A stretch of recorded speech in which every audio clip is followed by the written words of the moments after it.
Good morning. Okay, so river looks beautiful today. It's like a mirror. I love it when it's like this. Very calm. All the little birdies are hanging out there, the geese. So it's a nice day today. So a lot of times I talk about mindset stuff around weight loss, which is very, very important. Sometimes we are not in the right frame of mind because the body is not responding as we would like it to.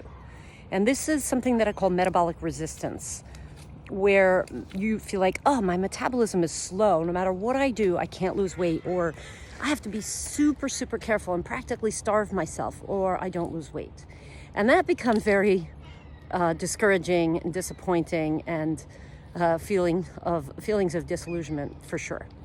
So what I want to talk about is there are a couple of reasons that the metabolism would be slow and sluggish. And well, there's a lot of reasons, but some of the major ones include chronic constipation, medications. There are a lot of medications that really can slow down the metabolism or up-regulate your appetite, or both.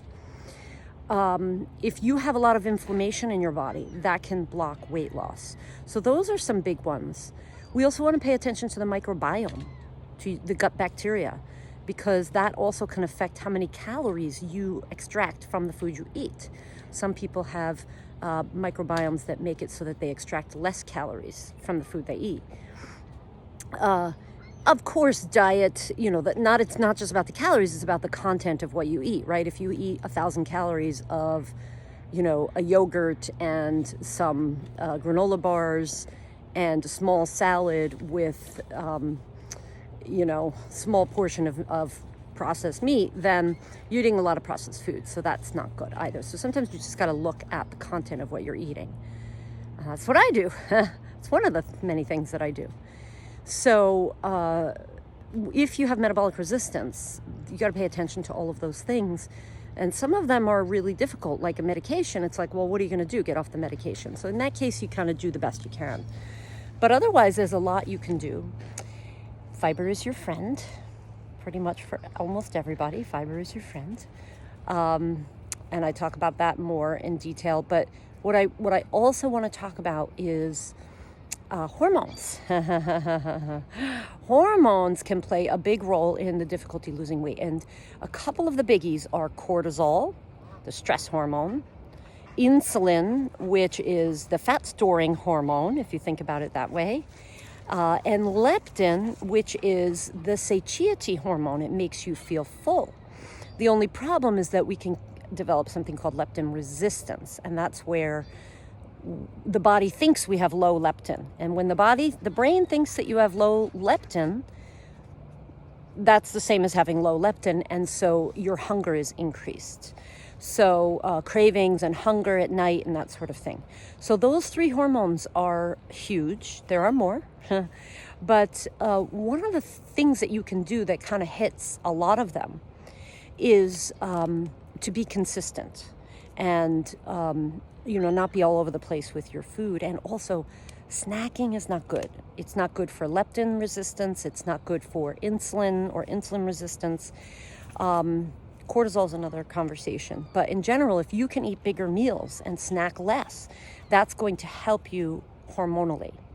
The other thing in regards to cortisol is that it's the stress hormone, right? So stress management, sleep and stress management often are important. Like I have clients who come and they have metabolic resistance and they're barely sleeping and they're stressed out. And I'm like, well, your body doesn't want to get rid of that fat tissue if it's in a stress state.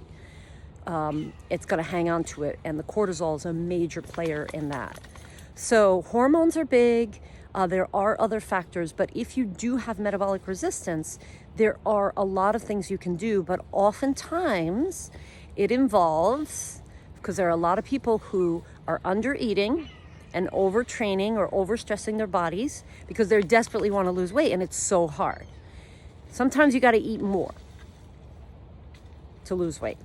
Paradoxically, yes. And it takes time. You may gain some weight first and then lose it.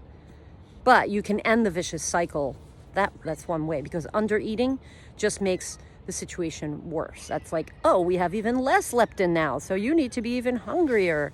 And the brain slows down the metabolism when you have leptin resistance or when you're under eating. So just thought I'd talk about a couple of those things. I'm going to do a blog post about it. So maybe you're watching this right now embedded in the blog post, or maybe you're not. But please share the video if you think it's helpful. There is a lot. Where there's a will, there's a way, and it doesn't have to be so hard. If it's so hard, something is wrong. You're doing something wrong, and you need an expert to help you. That would be me or someone else. It doesn't have to be me. But it shouldn't be hard. It really, really shouldn't. And sometimes if it's really hard, that's a mindset shift, right?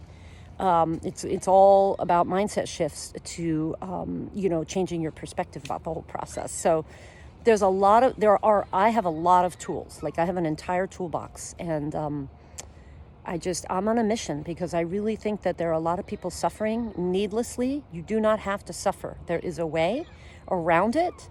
It takes time, it takes dedication, it takes a lot of fine tuning, and also just an understanding of the nature of the body, the physical nature of the body, right? Hormones and constipation and stress.